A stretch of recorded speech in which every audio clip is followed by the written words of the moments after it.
In the time, before memory, before man, there walked a people born from the first dusk.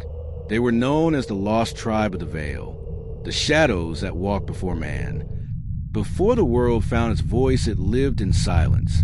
No birds, no winds, no beating hearts. And in that silence, when the newborn sun cast its very first shadow upon the face of the earth, the Veilwalkers awakened. Not flesh, not spirit, but something older woven from a meeting of light and darkness. Their forms rippled like smoke. Their movements whispered like forgotten dreams. And their purpose was to watch the world become itself. As mountains pushed their way out of the deep earth and rivers spilled like threads of silver, the tribe of the Veil walked alongside creation. They were the quiet observers of everything new, the trembling birth of forests, the carving of canyons, the first flicker of starlight reflected on still water. They believed the world was not yet finished, that it was a dream still forming, and they were its dream keepers. The Veilwalkers carried 3 sacred gifts. The first was Shadow Step, the ability to travel from one shadow to any other, from beneath a leaf to beneath a mountain.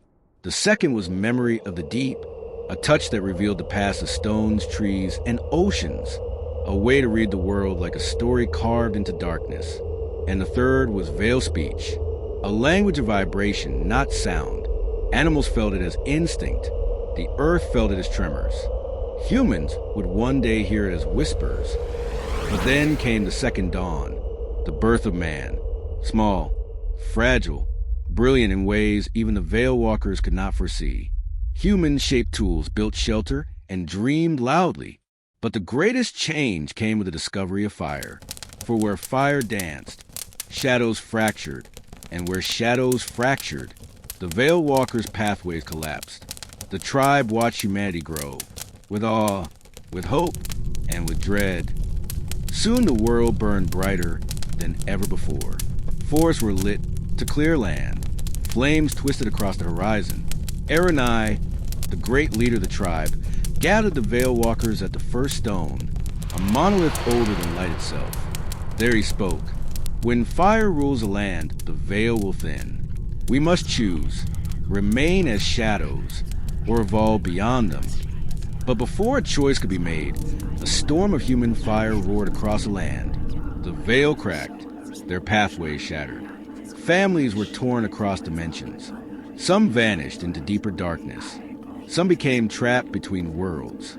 And some faded into mere echoes, forever lost. In the centuries that followed, the tribe of the Veil slipped into myth. Humans told stories to explain the unexplainable. The cold shiver at dusk. The shadow that moves though nothing else does. The feeling of being watched when alone in a quiet forest. All were fragments of Veilwalkers who survived the shattering, wandering the thin spaces between light and dark, searching for what remained of their world. Every culture carried a version of them. Guardians of twilight, keepers of the doorway, beings who existed before man's first arrogance. Yet the truth was simple. They were waiting for the world to need balance once more. The final elder of the tribe left a message etched into the fabric of shadow itself. Asterisk, when man forgets the silence that birthed him, shadows will rise not to destroy, but to remind, for the world was born in twilight, and in twilight it shall be renewed. Asterisk, and so it is said, when a child stands at dusk, and her shadow stretches longer than it should, longer than her body, longer than any natural light can explain. Sometimes it is not her shadow, it is a Veilwalker, watching, remembering, waiting for the balance to return, for the shadows that walked before man are walking again.